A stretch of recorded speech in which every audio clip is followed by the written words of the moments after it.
नमस्कार। आप सभी का स्वागत है श्रीमद् भगवद गीता तृतीय अध्याय कर्म योग।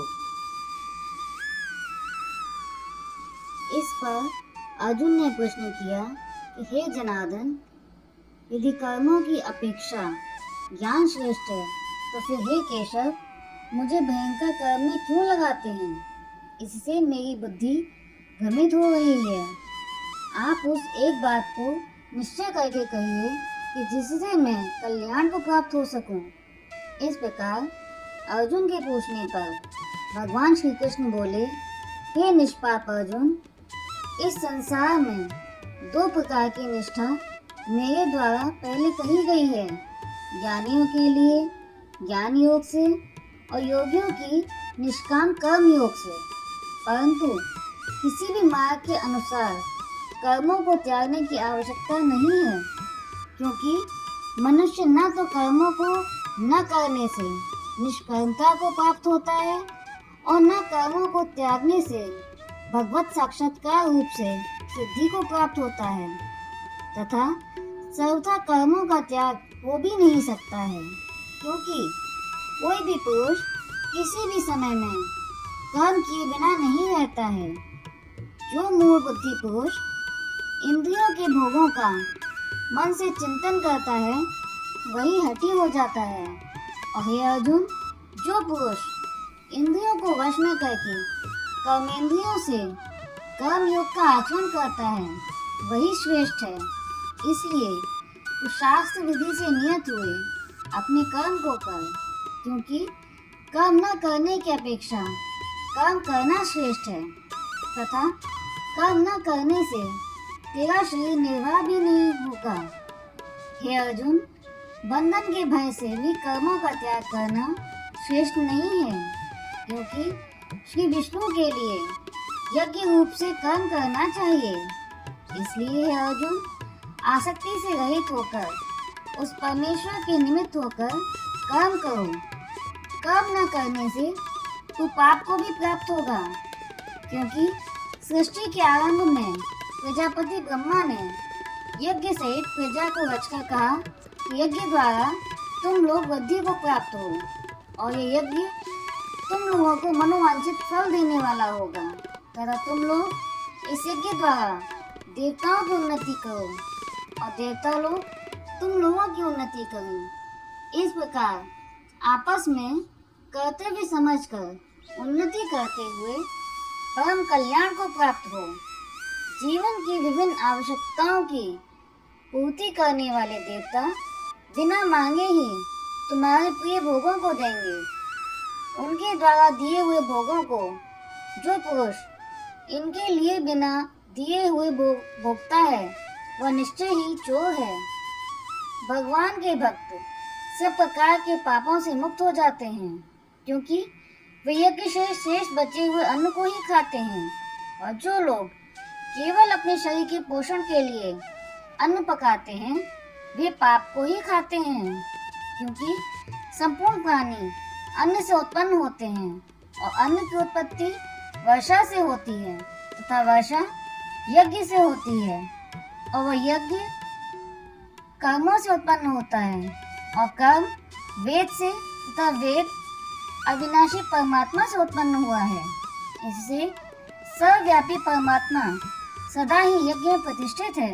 हे पार्थ, जो पुरुष इस संसार में सृष्टि चक्र अर्थात शास्त्र के अनुसार कर्म नहीं करता है वह इंद्रियों के सुख को भोगने वाला पुरुष व्यर्थ ही जीता है।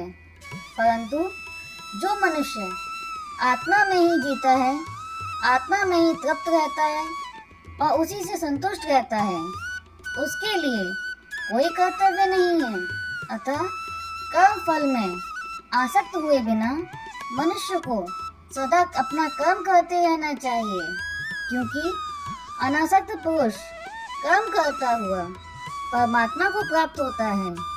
इसलिए अनासक्त होकर निरंतर अपना नित्य कर्म करो। इस प्रकार ज्ञानी जन भी आसक्ति रहित होकर कर्म करने से सिद्धि को प्राप्त हुए हैं।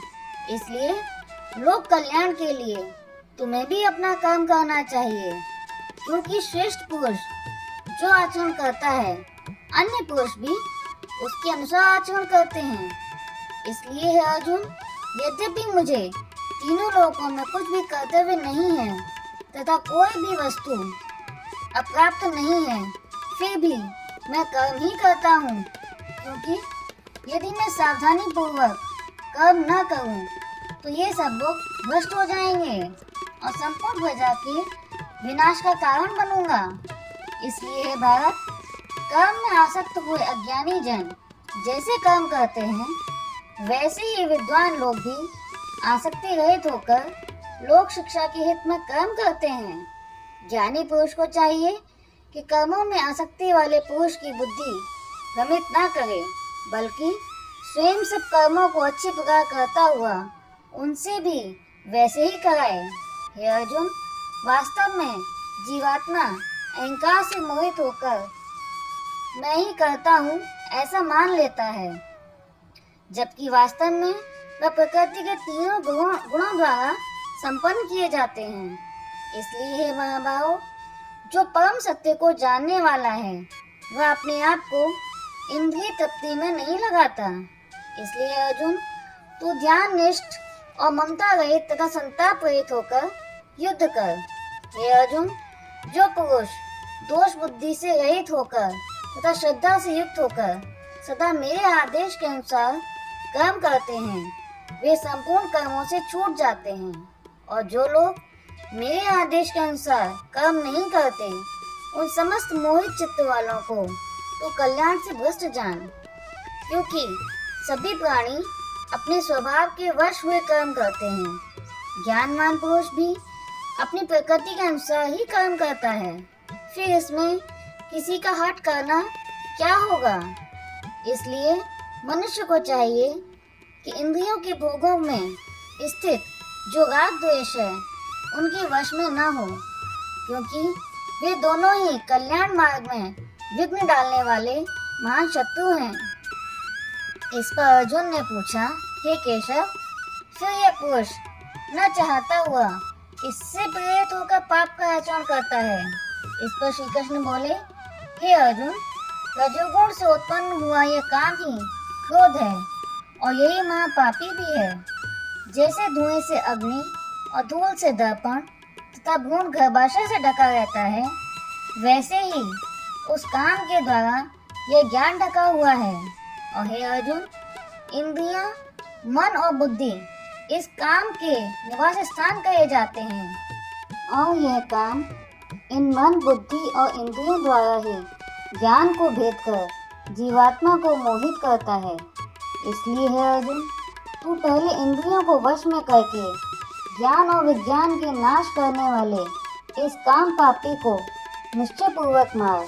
और यदि तू समझे कि इंद्रियों को वश में करके इस काम रूप वैरी को मारने की मेरी शक्ति नहीं है, तो यह तेरी भूल है, क्योंकि इस शरीर से सूक्ष्म इंद्रियां हैं, इंद्रियों से सूक्ष्म मन है, और मन से भी सूक्ष्म बुद्धि है, और बुद्धि से भी सूक्ष्म आत्मा है। इस प्रकार हे महाबाहो, बुद्धि से भी सूक्ष्म श्रेष्ठ तथा सब प्रकार से बलवान अपनी आत्मा को जानो, और मन को वश में करके अपनी शक्ति को समझकर इस दुर्जय काम रूप शत्रु को मारो। यहाँ श्रीमद् भगवद गीता का श्री कृष्ण अर्जुन के संवाद में कर्मयोग नामक तृतीय अध्याय समाप्त हुआ।